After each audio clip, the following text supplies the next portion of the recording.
तो बच्चों question number 10 तक हम पिछले पार्ट में कर चुके हैं। अब उससे आगे के क्वेश्चन करते हैं। क्वेश्चन नंबर 11 में आपको कहता है कि Q1 यानी क्वार्टाइल 1 लोअर क्वार्टाइल जिसे बोलते हैं, ये 4 दिया हुआ है, क्वार्टाइल 2 जो 15 दिया हुआ है, क्वार्टाइल 3 19 दिया हुआ है। फाइंड द बोले कोफिशिएंट ऑफ स्क्यूनेस, ये आपको फाइंड करना है। तो बोले कोफिशिएंट ऑफ स्क्यूनेस का जो फार्मूला होता है, इसका फार्मूला ये होता है एस के, यहाँ पर बी लिख देते हैं, जैसे पियर्सन वाले में यहाँ पी लिखते हैं, यहाँ पर बी लिख देते हैं। तो इसका फार्मूला होता है Q3 minus Q1 minus two plus Q1 और minus 2 times of Q2 divided by Q3 minus Q1। तो ये फार्मूला आपको यहाँ पर यूज करना है। सारी वैल्यू आपके पास है। Q3 आपको दिया हुआ है 19 प्लस में 4 minus 2 times of Q2 15 divided by 19 minus 4। तो 19 प्लस 4 करेंगे 23 माइनस 30 डिवाइडेड बाय 15। तो 23 में से 30 आप माइनस करोगे तो माइनस 7 आ जाएगा, यानी माइनस 7 अपॉन 15 और आंसर आ जाएगा माइनस 0.467। तो ये हमारे पास आ गया कोफिशिएंट ऑफ बोलेस स्क्यूनेस। अब यहाँ पर जो सेकंड इसमें 12th क्वेश्चन है, हम वहाँ पर कहता है था lower and upper quartile. Lower quartile को डिनोट करते हैं Q1 से, ये आपको 7 दिया हुआ है, और जो अपर क्वार्टाइल है उसको डिनोट करते हैं Q3 से, ये 15 दिया हुआ है। जो Q2 है, Q2 होता है यहाँ पर मीडियन, ठीक है। लोअर क्वार्टाइल क्या होता है Q1, अपर क्वार्टाइल क्या होता है Q3, और जो Q2 होता है उसको बोलते हैं मीडियन। तो वही यहाँ पर इसने पूछा हुआ है। अब इस फार्मूले में आप देख रहे हो तो मीडियन आपको कहीं नहीं दिख रहा, लेकिन जो Q2 होता है वो मीडियन ही होता है। तो यानी आपको यहाँ पर Q2 निकालना है। और बोले कोफिशिएंट आपको दे रखा है, यानी एस के भी आपको दे रखा है 0.25। तो फार्मूला आपके पास यही रहेगा, इसको आपको सिंप्लीफाई करना है। एस के B equals to Q3 plus में Q1 minus 2 times of Q2 divided by Q3 minus Q1। तो एस के बी की वैल्यू आपको दे रखी है 0.25, Q3 आपको दिया हुआ 15 प्लस 7 माइनस ये आपको फाइंड करना है divided by Q3 minus Q1। तो 15 माइनस 7 करेंगे 8 आ जाएगा, 8 को इधर क्रॉस मल्टीप्लाई करेंगे नेक्स्ट स्टेप में, तो हमारे पास ये आ गया इधर से 15 plus 7 22 minus 2 times of Q2 divided by 15 minus 7 8। 25 को 8 से मल्टीप्लाई करते हैं तो आता है 200। अब 200 आया तो यहाँ पर डेसिमल के बाद 2 प्लेस आपको दिए हैं, तो ये हो जाएगा 2.00, इसकी कोई वैल्यू नहीं होगी, तो इसको आप 2 भी लिख सकते हो सिंपली। अब ये जो 2Q2 है इसको आप इधर ले आओ, ये प्लस में हो जाएगा, तो इस 2 को आप उधर ले जाओ, तो Q2 की वैल्यू आ जाएगी आपके पास 20/2 यानी 10। तो जो Q2 है, Q2 का मतलब जो मीडियन है इसमें वो आपका 10 के बराबर आ जाएगा।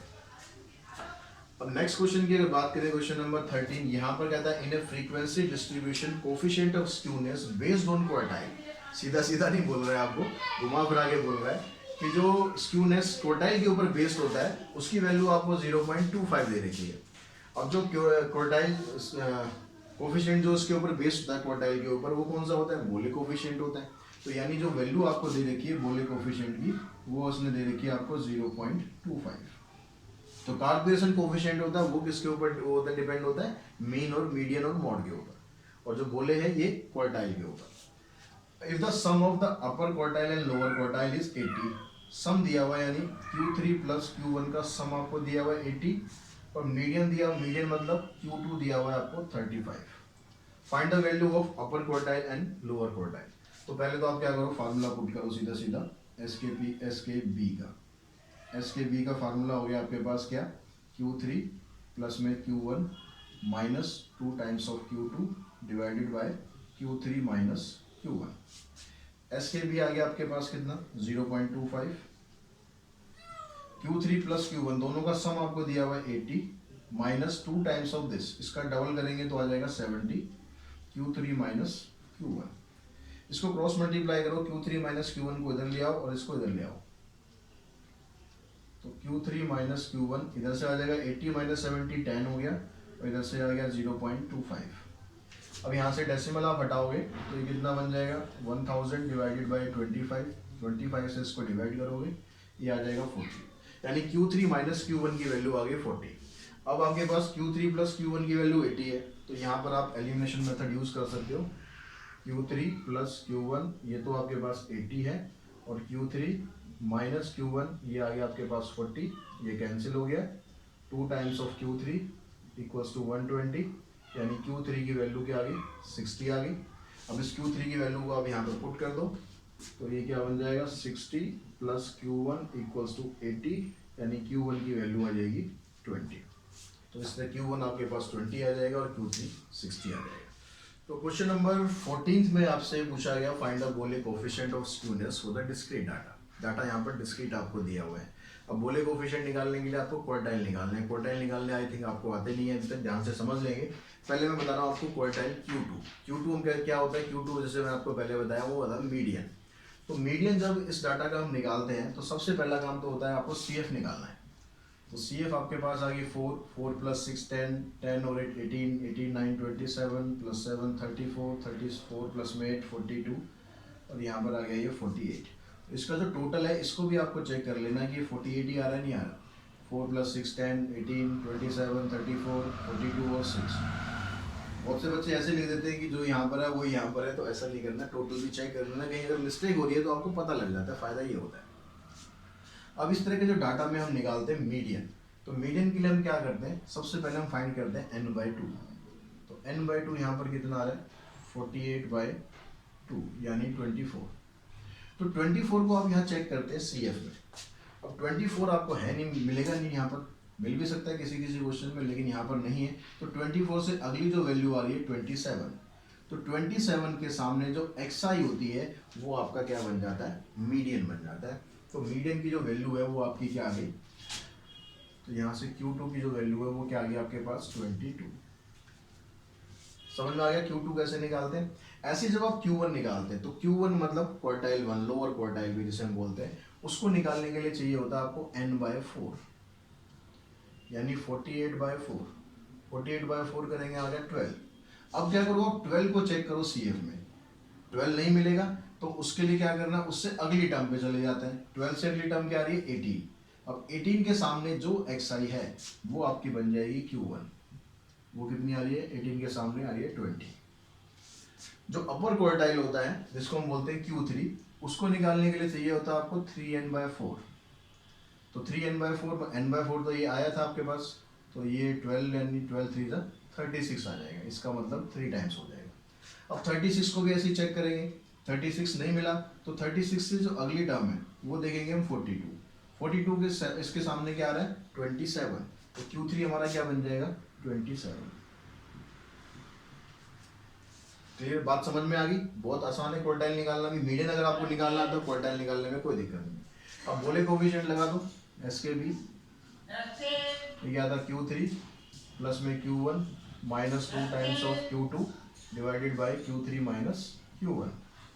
तो बस आपको यहाँ वैल्यू पुट करनी है, Q3 27, लस्सी नहीं खानी अभी, पहले भी क्वेश्चन पे ध्यान देंगे। Q3 प्लस में Q1 20 minus 2 times of Q2 यानी 2 इंटू में 22 डिवाइडेड बाय 27 माइनस 20। तो ये आ गया आपके पास 27 और 20 प्लस करेंगे 47, ये आ गया 44, नीचे से आ गया 7, तो ये आ गया 3/7। तो 3 को अगर आप 7 से डिवाइड करेंगे तो आपके पास आ जाएगा 0.429, ये आपका आंसर आ जाएगा। क्वेश्चन नंबर 15 में भी आपको वही निकालना है, बोले कोफिशिएंट ऑफ स्क्यूनेस। तो अब इसमें आपको जो डाटा दिया हुआ ग्रुप्ड डाटा दिया हुआ, पिछला क्वेश्चन क्या था वो अनग्रुप डिस्क्रीट डाटा का था। अब ग्रुप डाटा में आपको क्या करना है, तो सब मीडियन निकालने के लिए यहाँ भी मैं Q2 से स्टार्ट करूंगा ताकि आप अच्छी तरह उससे फेमिलियर हो सके। तो वो निकालने के लिए आपको CF तो चाहिए, तो CF हम निकाल लेते हैं पहले। ये आ गया 4 प्लस 8 12, 12 और 9 21, 21 प्लस 6 27 और 3 आ गया 30। इसका जो टोटल आप चेक करेंगे तो टोटल भी इसका 30 आ रहा है। अब यहाँ पर Q2 से स्टार्ट करेंगे। अब Q2 स्टार्ट निकालने के लिए सबसे पहला काम क्या बताया, n/2 निकालना है आपको। n/2 कितना आ जाएगा 30/2, 15 आ गया। 15 को चेक करना है आपको CF में, और 15 को चेक करना है तो 15 तो आपको CF में नहीं मिला, तो उससे अगली जो टर्म आ रही है यानी ये वाली जो टर्म आएगी ये आपकी क्या बनेगी, मीडियन क्लास बन जाएगी। ठीक है, तो मीडियन क्लास हमारी क्या बनी, मीडियन क्लास ये आ गई आपके पास क्या था हमारा 21 के सामने 9000 टू 10,000। अब यहाँ पर फार्मूले के अंदर जो जो चीज़ें चाहिए होती हैं वो सब हम यहाँ से निकाल लेंगे। फार्मूला इसका क्या बनेगा, Q2 का, यानी मीडियन का फार्मूला क्या बनेगा, L प्लस में N/2 माइनस CF अपॉन में F इंटू में H। फार्मूला सब जगह यही रहेगा, ठीक है। अब यहाँ पर L क्या आपके पास 9,000 है, N/2 कितना है आपके पास 15। CF कौन सी लेनी होती है, CF इससे पिछले वाली लेनी होती है, यानी 12, और F इसी की लेनी होगी 9 to 10,000 की। F क्या है 9, और H कितना है इसका, H है इसका 1000, क्योंकि इसमें सभी के अंदर गैप जो है वो 1000 है। इसको अगर आप कैलकुलेट करते हो तो आपके पास इतना आ गया 9,000 प्लस में ये 3 आ जाएगा, 3/9 इंटू में 1000, 3 से कैंसिल हो गया।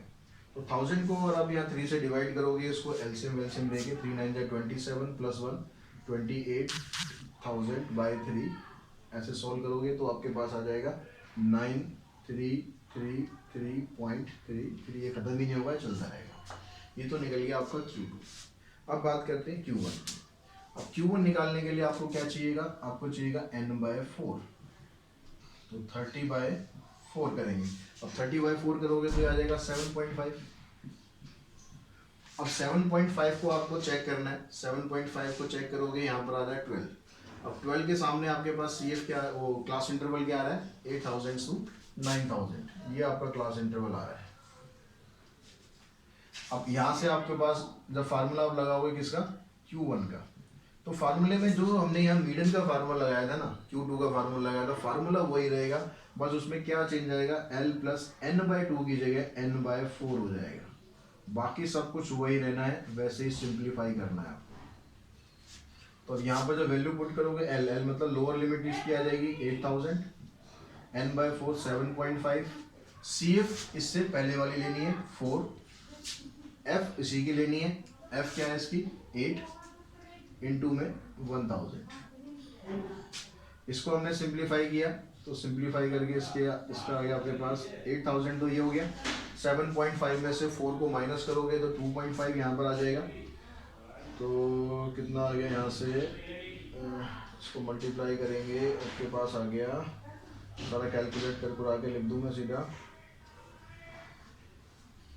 चलो पहले यहाँ से लिखते हैं, 3.5 आ गया अपॉन में 8 इंटू में 1000। 8 से 1000 ये पूरा पूरा कट जाएगा 125 पे।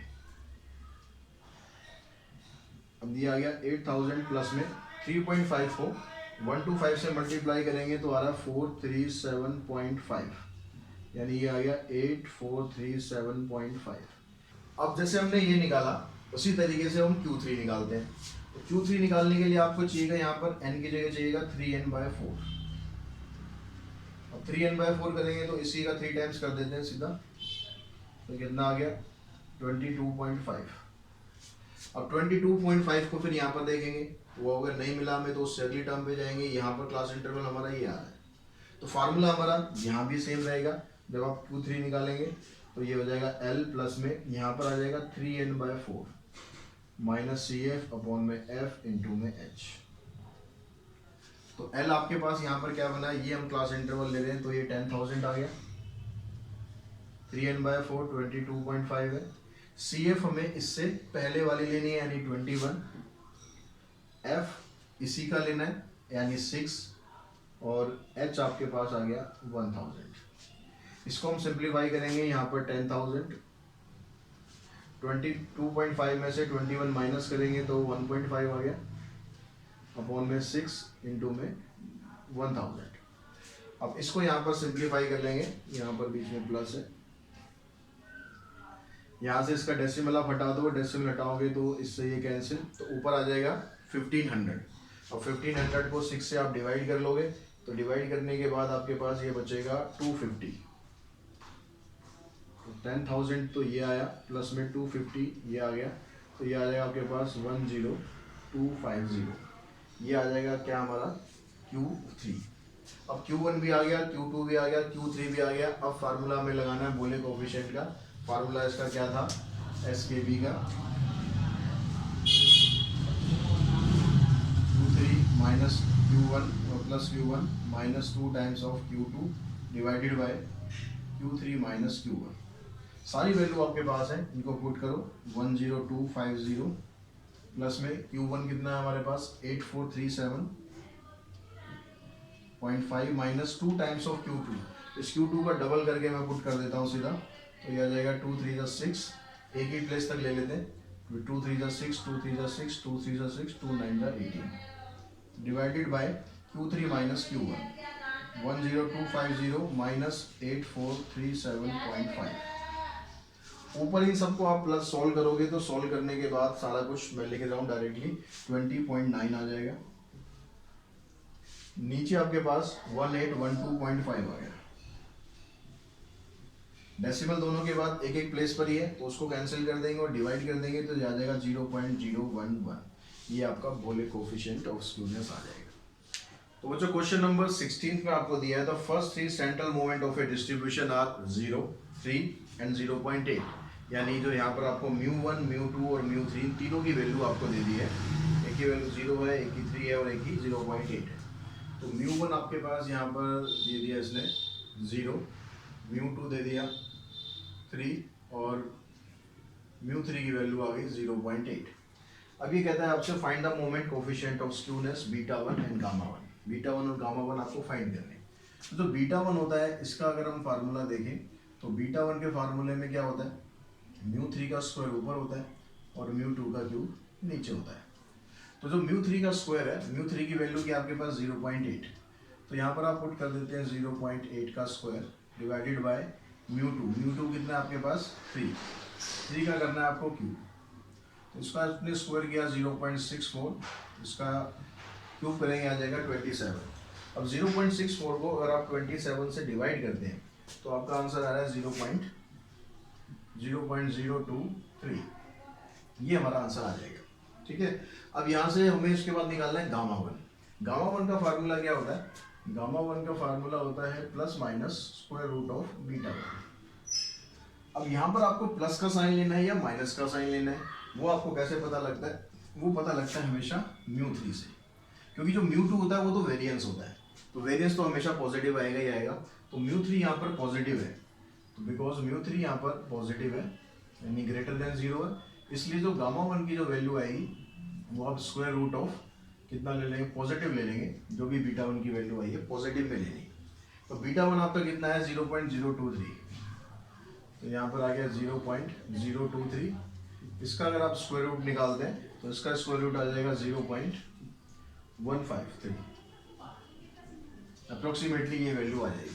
बुक में जो आंसर है इसका आई थिंक वो गलत आंसर दे रखा है, वहाँ पर अगर आप इसका स्क्वायर करेंगे या 9 आएगा, 9 से आप करेंगे तो आंसर आपका आएगा, लेकिन μ2 का क्यूब करना होता है और 3 का क्यूब करेंगे तो 27 ही होता है। तो उसके बाद क्वेश्चन नंबर 17 पे चलते हैं। 17 में कहता है कि in frequency distribution second and third central movement are this and this. Second and third central movement दिया है, सेकंड में यानी μ2 आ गया आपके पास 10 और μ3 आ गया -9। In another distribution second and third central movement are 18 and -12। एक दूसरा आपके पास फ्रीक्वेंसी डिस्ट्रीब्यूशन है, उसमें आपको सेंट्रल मूवमेंट दिया हुआ है 18 और -12। तो आपको बताना है कि कौन सा डिस्ट्रीब्यूशन जो है वो मोर स्क्यू टू लेफ्ट, यानी जो लेफ्ट की तरफ उसकी टेल जो है वो ज्यादा है, ये आपको बताना है। ठीक है, स्क्यू जो है वो कितना लेफ्ट की तरफ कौन सा ज्यादा है, तो ये आपको बताना है। अब ये बताने के लिए क्या करते हैं, यहाँ से हम γ1 की वैल्यू निकाल लेते हैं। तो उसके लिए पहले आपको β1 चाहिएगा, तो पहले इसका β1 निकालते हैं। β1 में फार्मूला आपका वही रहेगा μ3 का स्क्वायर डिवाइडेड बाय में μ2 का क्यूब। μ2 कितना आपके पास 10, तो 10 का आप क्यूब कर देंगे तो ये आ जाएगा 81 डिवाइडेड बाय 1000। 81 को अगर आप 1000 से डिवाइड करते हैं तो आ जाएगा आपके पास 0.081। तो γ1 कितना आ गया आपके पास, इसका स्क्वायर रूट करेंगे 0.081। अब 0.081 का अगर आप स्क्वायर रूट करते हैं तो ये आता है आपके पास 0.284। अच्छा, अब इसकी वैल्यू प्लस लेनी थी या माइनस लेनी थी। μ3 देखो आपको नेगेटिव दिया हुआ है, μ3 जब नेगेटिव दिया हुआ है तो इसकी वैल्यू आपको माइनस में लेनी है।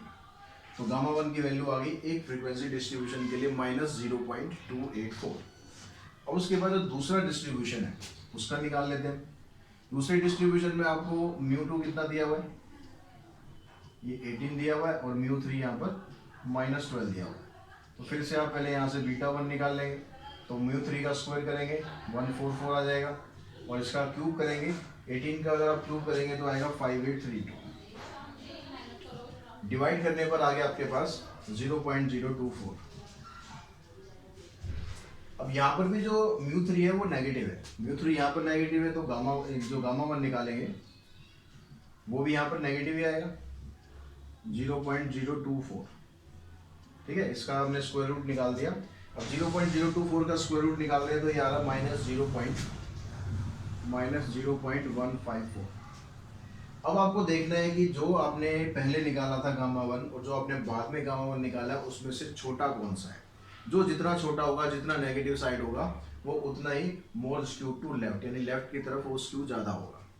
तो दोनों में आप कंपैरिजन करेंगे तो ये वाला जो डाटा है ये इसके मुकाबले ज़्यादा छोटा है। तो first distribution is more skew to left. तो first distribution is more skew to left. ठीक है, इस तरीके से आपको दोनों में कंपेयर करके बता देना है। तो क्वेश्चन नंबर 18 में देखो बच्चों, 18 में क्या आपको कहता है, in a frequency distribution variance is 5, variance 5 दिया हुआ है और moment coefficient of skewness gamma 1 is equals to -0.5। दो टर्म आपको दे रखी है। Find a third central movement, third central movement यानी μ3 आपको निकालना है। तो ये कहता है कि वेरिएंस आपको 5 दिया हुआ है। अब वेरिएंस 5 देने का मतलब है वेरिएंस जो होता है वो एक्चुअली में क्या होता है, μ2 होता है। तो स्टार्टिंग के जो हमने कंसेप्ट करे थे उसमें आपको बताया था जो वेरिएंस होता है वो μ2 की वैल्यू के बराबर ही होता है।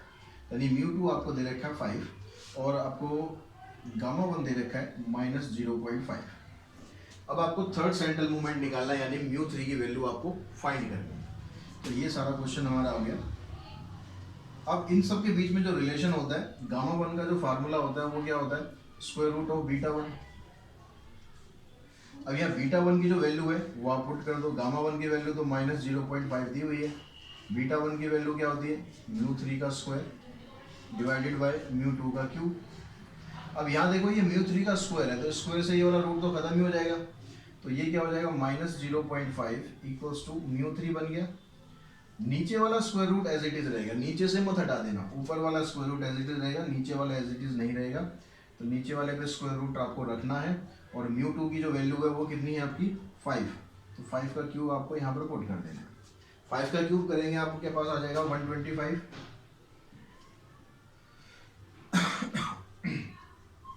तो ये 125 आ गया। अब सॉरी 125, अब 125 का आप स्क्वायर रूट कर दो। 125 का स्क्वायर रूट अगर करेंगे तो ये आता है 11.18। तो आपके पास ये आ गया -0.5 इक्वल्स टू μ3 डिवाइडेड बाय 11.18। अब μ3 की वैल्यू निकालनी है तो उसको यहाँ क्रॉस मल्टीप्लाई कर देंगे। μ3 आ जाएगा -0.5 इंटू 11.18। इन दोनों को आप मल्टीप्लाई कर देंगे तो आंसर आ जाएगा -5.59 और ये आपका रिक्वायर्ड आंसर हो जाएगा। तो क्वेश्चन नंबर 19 में आपको कुछ डाटा दिया हुआ है, उसमें पूछता है find the moment coefficient of skewness β1। β1 की वैल्यू बच्चों हमें बतानी है। β1 की वैल्यू निकालना बहुत आसान नहीं है यहाँ इस क्वेश्चन में, क्योंकि β1 के लिए आपको μ3 भी चाहिए और μ2 भी चाहिए, यानी दो सेंट्रल मोमेंट तो आपको निकालने पड़ेंगे। अब सेंट्रल मोमेंट निकालने के लिए जो डाटा दिया हुआ है वो भी आपको ग्रुप डाटा दिया हुआ है। तो सबसे पहला काम तो क्या करना है आपको, भाई इसके एक्सआई निकालने हैं। एक्सआई निकाल के सबसे पहले क्या करना है, मीन निकाल लेना है। पहले इतना काम कर लेते हैं फिर आगे देखते हैं क्या क्या आएगा। तो एक्सआई अगर हम यहाँ निकालते हैं तो एक्सआई आगे 0 और 10 के बीच में आगे 5, फिर 10-10 का गैप करते चलेंगे क्योंकि यहाँ भी 10-10 का ये गैप है। तो आपके पास ये आ गई हमारी एक्सआई। उसके बाद निकाल लो आप एफ आई एक्सआई, यानी इन दोनों को मल्टीप्लाई कर लेते हैं। तो 30 आ गया, ये 180 आ गया, 50 और 5 55, ये 550 आ गया। 24 और 35 को मल्टीप्लाई करेंगे तो 840 हो गया। फिर 16 5 80, 64 और 8 कितने हो गए 720। उसके बाद फिर यहाँ पर आ जाएगा 660 और लास्ट में आ गया आपके पास 520। मीन निकालने के लिए हमें इसका टोटल चाहिए, इसका टोटल बनता है 3500। एफआई का टोटल चाहिए, एफआई का टोटल है हमारे पास 100।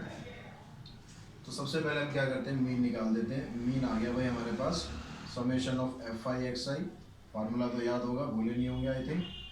तो 3500 डिवाइडेड बाय 100, मीन तो आ गया हमारे पास 35। अब आपके पास क्या करना है, उसके बाद सेंट्रल मोमेंट्स निकालने के लिए सबसे पहले आपको x I minus mean find करना है। तो एक्स आई आपके पास ये है, मीन ये है, 5 माइनस 35 करोगे -30 आ गया, फिर -20 -10 0 10 20 एंड 30। उसके बाद आपको चाहिए होता है एक्स आई माइनस मीन का स्क्वायर, सेकेंड सेंट्रल मोमेंट निकालने के लिए। एक्स आई माइनस मीन का स्क्वायर, तो इसका स्क्वायर कर देंगे आप 900 400 100 0 फिर 100 400 एंड 900। फिर थर्ड सेंट्रल मूवमेंट निकालने के लिए चाहिएगा हमें x I minus Q, x I minus mean का क्यूब।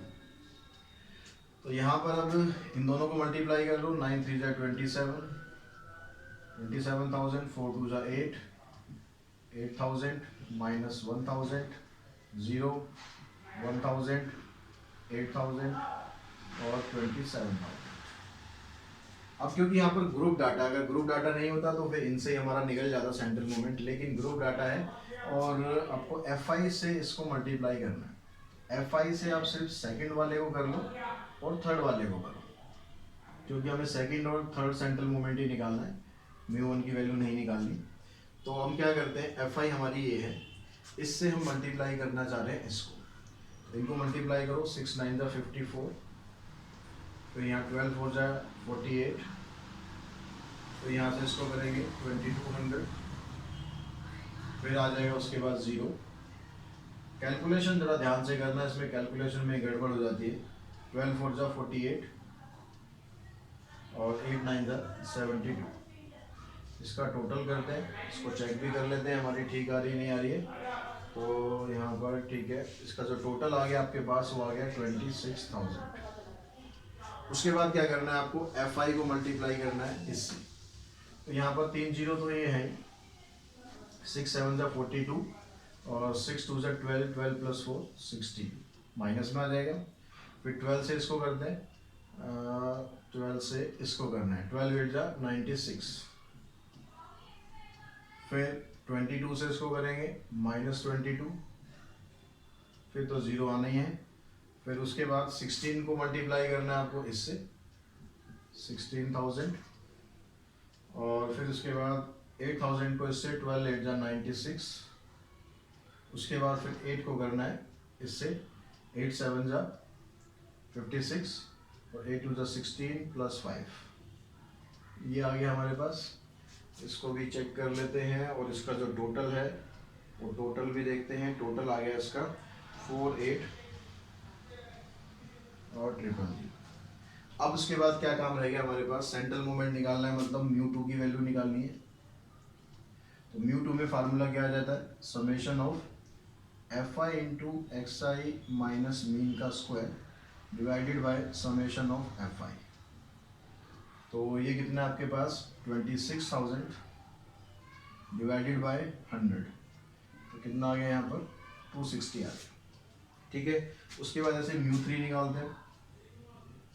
μ3 में इसका टोटल आ जाएगा 48,000 डिवाइडेड बाय 100, तो ये आ गया 480। अब ये सारा काम हमने किस चीज़ के लिए किया था, बीटा वन निकालने के लिए। तो भाई बीटा वन भी निकाल लेते हैं हम।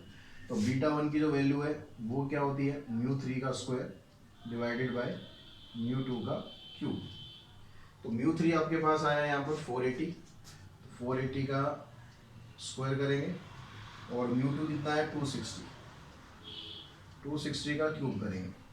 तो 480 का अगर आप स्क्वायर करते हैं तो आता है 2304 और 00। 260 का अगर हम क्यूब करते हैं तो 17567 000। इस सारे को आप काट पीट के डिवाइड करके आप जो आंसर लाओगे तो आंसर आ जाएगा इसका 0.013। क्वेश्चन नंबर 20 में आपको दिया हुआ है बच्चों, the first 4 central movement of a frequency distribution are this this and this. पहले 4 सेंट्रल मूवमेंट आपको दे दिए हैं, शुक्र है यहाँ पर दे दिए, पिछले क्वेश्चन की तरह निकालने पड़ते तो बड़ी मुश्किल होती। तो फर्स्ट सेंट्रल मूवमेंट है यानी μ1 आपको दे दिया 0 और μ2 दे दिया आपको 6, μ3 दे दिया 19 और μ4 दे दिया 42। अब यहाँ कहता है examine the skewness and kurtosis of the distribution. Skewness आपको बताना है कि पॉजिटिवली स्क्यूड है, नेगेटिवली स्क्यूड है, या फिर बिल्कुल सिमेट्री के दोनों तरफ किसी तरफ भी स्क्यूड नहीं है। तो उसके लिए क्या करते हैं, हम बीटा वन निकालते हैं। बीटा वन से हमें पता लग जाता है कि नेगेटिवली स्क्यूड है या पॉजिटिवली स्क्यूड है। तो उसके लिए हम बीटा वन की पहले वैल्यू निकाल दें। बीटा वन का फार्मूला हमारे पास क्या था, म्यू थ्री का स्क्वायर और म्यू टू का क्यूब। तो म्यू थ्री आपके पास है 19 का स्क्वायर करेंगे और 6 का क्यूब करेंगे। 19 का स्क्वायर आ गया 361 और 6 का क्यूब आ गया 216। अब इसको आप डिवाइड करते हैं तो ये आ जाता है आपके पास 1.67। तो पॉजिटिव आ रहा है, इसका मतलब जो फ्रीक्वेंसी डिस्ट्रीब्यूशन है वो पॉजिटिवली स्क्यूड है। ठीक है, ये आ गया आपके पास पॉजिटिवली स्क्यूड। तो स्क्यूनेस तो हमें पता चल गई भाई, ये डाटा जो है इसका जो फ्रीक्वेंसी डिस्ट्रीब्यूशन बनाते हैं पॉजिटिवली स्क्यूड होगा। अब हम बात करते हैं इसकी कर्टोसिस की। कर्टोसिस निकालने के लिए आपको निकालना पड़ता है बीटा टू। अब बीटा टू का जो फार्मूला है वो क्या होता है, बीटा टू होता है mu four divided by mu two का स्क्वायर। अब म्यू फोर आपके पास दे रखा है 42 और म्यू टू आपके पास है 6, 42 और 6 का स्क्वायर यानी 42 डिवाइडेड बाय 36। और 42 को अगर 36 से आप डिवाइड करते हो, जितना कट जाए काट लेना है। तो 7/6 आ गया, 7/6 को आप सॉल्व करोगे तो ये आ रहा है 1.16। अब इसमें आपको इसका वो बताना होता है कि जो कर्व है इसकी पीकेडनेस कैसी है। अब पीकेडनेस निकालने के लिए आपको देखना पड़ता है जो बीटा टू की वैल्यू है वो इक्वल्स टू 3 आ रही है। अगर इक्वल्स टू 3 आता है तो क्या होता है, मेसोकार्टिक होता है। अब यहाँ पर लेकिन ये इसकी वैल्यू 3 से कम आ रही है। अगर वैल्यू इसकी 3 से कम आ रही है, वैल्यू इसकी 3 से कम आ रही है तो इसका जो पीकेडनेस होती है वो कम होती है। यानी ये कौन सा डाटा बन जाएगा, इसका जो फ्रीक्वेंसी ग्राफ बनेगा वो प्लेटिकर्टिक बनेगा। तो इट इज प्लेटिकर्टिक।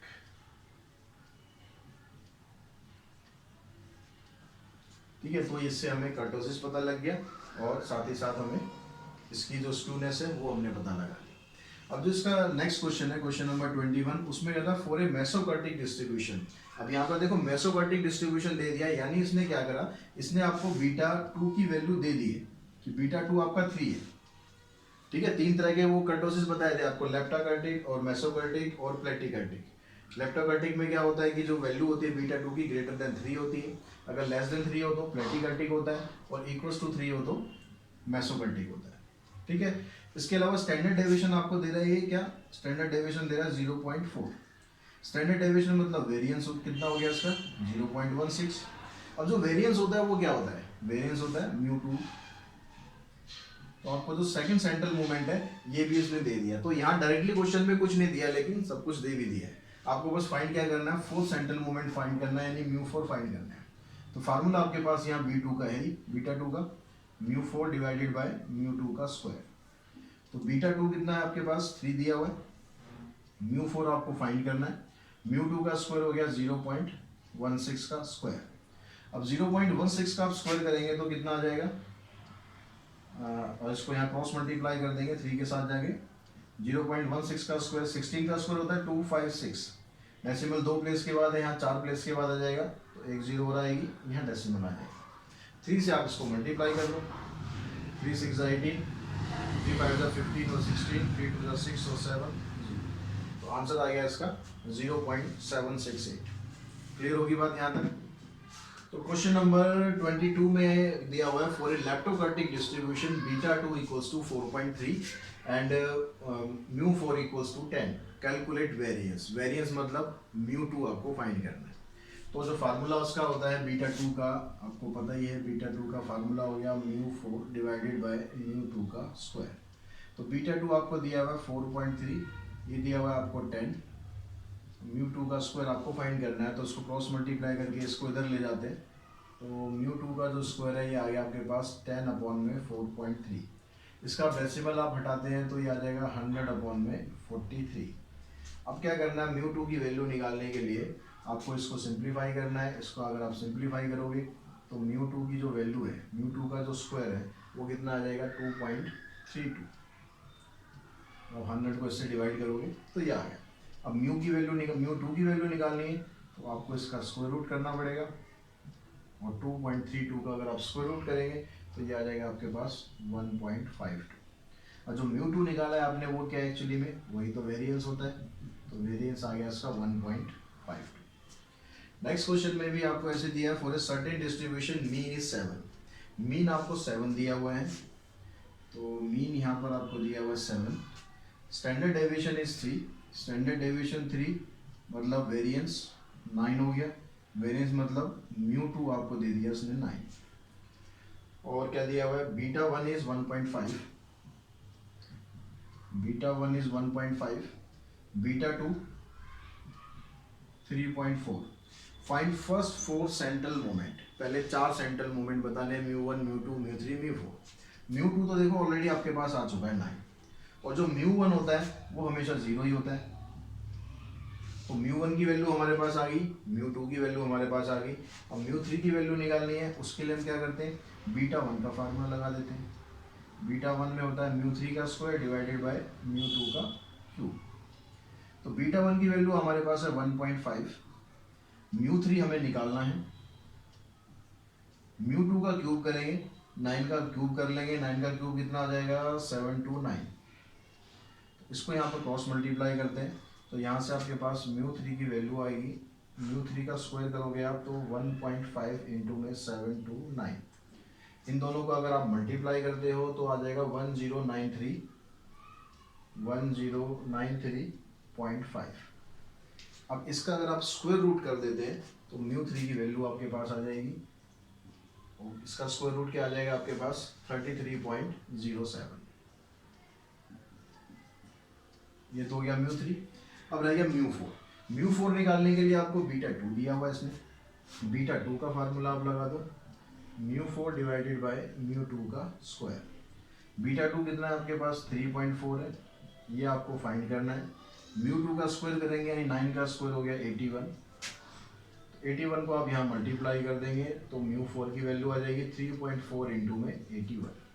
अब इन दोनों को आप मल्टीप्लाई करते हैं तो आ जाता है आपके पास 275.4। तो बच्चों क्वेश्चन नंबर 24 में कहता है calculate the first 4 central movement. पहले 4 सेंट्रल मूवमेंट निकालने, यानी फिर से हमें μ1 μ2 μ3 और μ4 की वैल्यू फाइंड करनी है। Also calculate beta 1 and beta 2, फिर बीटा 1 और बीटा 2 भी निकालने हैं। तो मेन तो आपकी बात है μ1 μ2 μ3 निकल जाएंगे, तो फिर इनकी तो बात ही क्या है। तो सबसे पहला काम क्या होगा, सेंट्रल मूवमेंट निकालने के लिए आपको मीन निकालना है। तो मीन निकालने के लिए हमारे पास क्या हो गया, एफ आई एक्स आई का कॉलम बनाते हैं। 4 2 8, 6 5 30, 10 8 80, 12 7 84, 16 3 48। इन सब का हम सम करते हैं, इसका सम आपके पास आ जाएगा 250।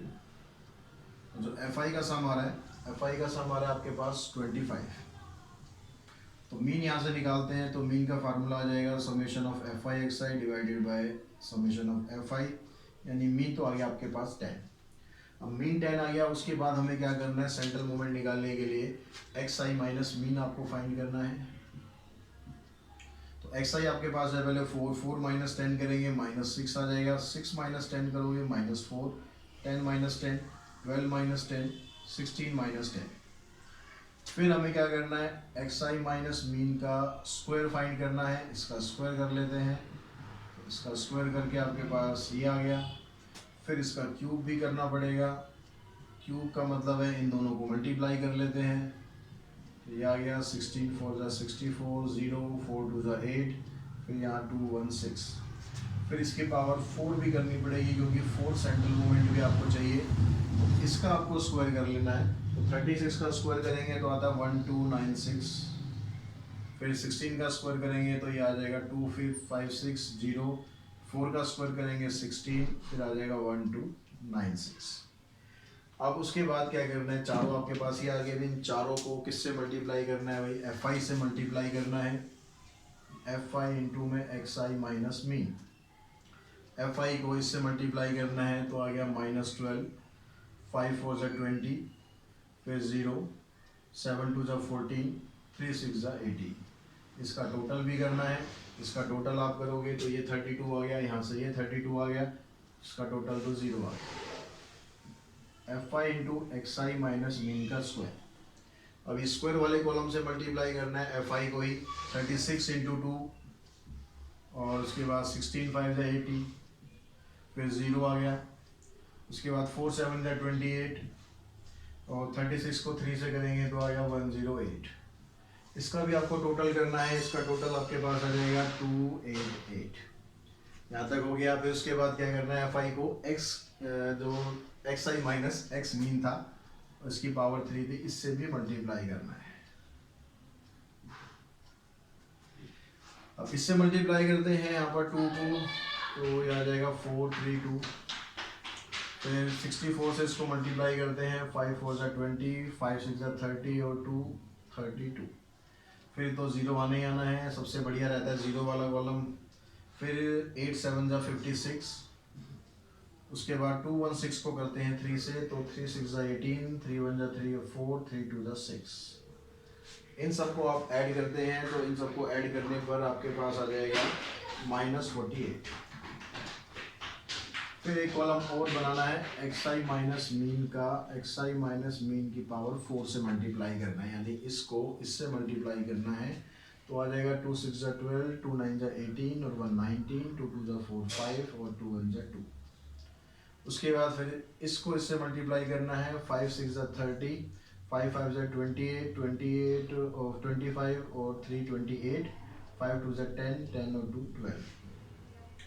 फिर ज़ीरो आ गया। उसके बाद फिर 7 से मल्टीप्लाई करना है, किसको मल्टीप्लाई करना है, 16 को, तो 16 7 जा तो हो गया 112।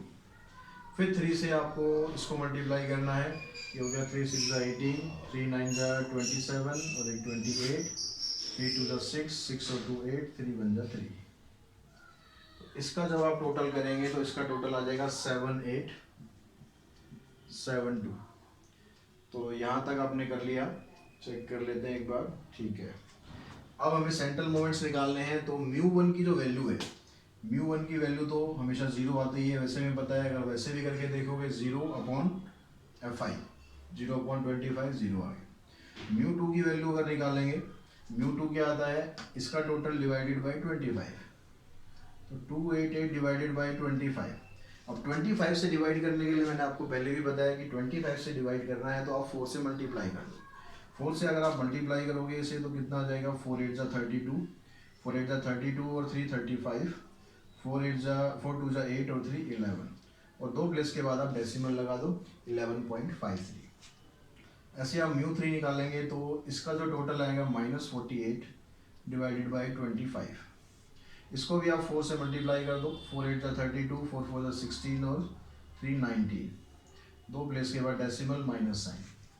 μ4 निकाल दो, μ4 निकालेंगे तो आपके पास आ जाएगा 7872 डिवाइडेड बाई 24। इसको भी 4 से मल्टीप्लाई करो, 4 2 जा 8, 4 7 जा 28, 2 प्लेस के बाद डेसिमल लगना ही है। 4 8 जा 32 और 2 34, 4 7 जा 28, 28 और 3 ये आ जाएगा 31, तो ये आ गया 314.88। चारों सेंट्रल मोमेंट आपके आ गए हैं। जो मेन टास्क था आपका वो कंप्लीट हो गया है। अब रही आपके पास β1 और β2। अब β1 का जो फार्मूला था μ3 का स्क्वायर डिवाइडेड बाय μ2 का क्यूब, तो μ3 का स्क्वायर यानी -1.92 का स्क्वायर करेंगे, और μ2 कितना है आपके पास 11.52, इसका आप करेंगे क्यूब। तो ये सारा कुछ सॉल्व करेंगे तो ऊपर तो आएगा 3.6864, नीचे आ जाएगा आपके पास 1528.8238, और इसको आपको डिवाइड करेंगे, डिवाइड करने पर आएगा आपके पास 0.0024, 0.0024। ये तो आ गया आपके पास β1। अब बात आती है β2 की। β2 आपके पास क्या आएगा, स्क्यूनेस इसमें बतानी नहीं है, comment upon the nature of skewness and kurtosis ये भी बताना है। अब यहाँ पर आप देख रहे हो जो β1 आ रहा है आपका वो लेस देन 0 आ रहा है, सॉरी μ3 की जो स्क्यूनेस जो होती है, स्क्यूनेस किसका बताता है आपको, μ3 जो होता है वो स्क्यूनेस को डिसाइड करता है। μ3 आपका नेगेटिव आ रहा है, तो μ3 अगर नेगेटिव है तो इसका मतलब आप यहाँ पर दिखा दो बिकॉज μ3 इज लेस देन 0, तो इसका जो स्क्यूनेस है वो किस तरफ होगा, नेगेटिवली होगा, तो ये नेगेटिवली स्क्यूड होगा।